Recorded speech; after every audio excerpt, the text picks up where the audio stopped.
What's up everybody, Frangrams here, back with another Pikmin video. You read the title. Today, we're going to be talking about some Pikmin references in some TV shows that you may or may not have known about. If you're a big Pikmin fan, make sure to drop a like and subscribe because that's what I talk about a lot on this channel. Now let's get into it. The first Pikmin reference I'm going to start with is the one in Steven Universe, the one in the thumbnail. In Season 4 of Steven Universe, in a short called Steven Reacts, if we take a look at the background of Steven's room, we just gotta pause here, look at the back there. It looks like Steven's GameCube game collection. Now, if we zoom in and kind of tilt the image, we can see that one of the games Steven owns is Pikmin 2. It's spelled pretty weird. I don't know why they did that. Maybe to avoid any sort of legal battle with Nintendo, because we know Nintendo is pretty trigger happy with those lawsuits. But yeah, it's still really cool to see that Pikmin 2 is a part of Steven's game collection. Not only that, I mean, it's the second one, not even Pikmin 1 or 3, Pikmin 2. I mean, even Steven knows what the God game is. Now, while we're on the topic of Steven Universe, it looks like Steven is a big Pikmin fan because in an official piece of artwork from a Steven Universe comic book called Storytime, we see Steven playing Pikmin on his TV. Look at that yellow Pikmin in all its glory getting flung. I wonder who that captain is. Up next, we have the Pikmin reference in the Mad TV series by Warner Brothers. The Pikmin and Captain Olimar show up in this really funny skit/infomercial. In this infomercial, we see a farmer struggling with his crops because a bunch of pests are taking the crops over. So what does he do? He hires Olimar and his team of Pikmin to take control of the situation. Now, the Pikmin, as we all know, are good at taking down pests. But, as we also know, once they take those pests back to their onion, more Pikmin reproduce. So now this farmer is stuck with a Pikmin infestation. And what's the solution for that? Pikmin be gone. Another branch of Olimar's company that deals with Pikmin infestations.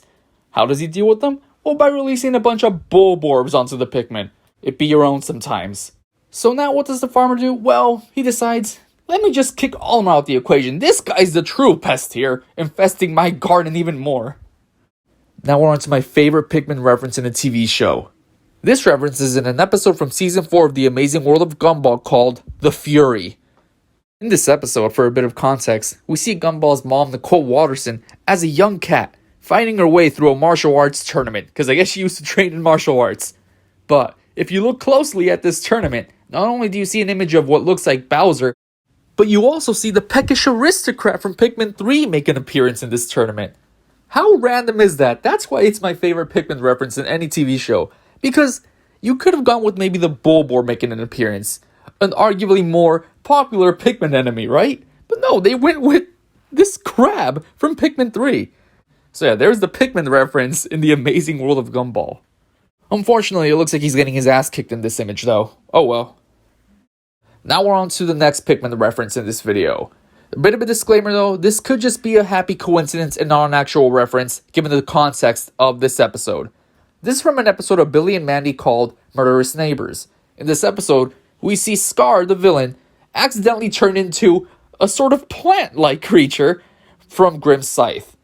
Now, this transition is slow, but as we can see here, he obviously looks like a Pikmin, right? Just look at the leaf on his head. Now you see why this could just be a coincidence. I mean, he's turning into a plant, it would make sense that he has a leaf growing out of his head. Or, maybe the animators just did that on purpose to make him look like a Pikmin. They could have gone any other route. They could have had maybe his arms turn into branches or, I don't know, any other kind of transformation animation. But nope, they went specifically for this one. So, you do with that information what you will. Unfortunately, those were all the interesting Pikmin references in TV shows that I could find. If you know of any other ones, make sure to comment them down below. I would love to know that. Or just comment down below your favorite reference in this video. Thanks again for watching.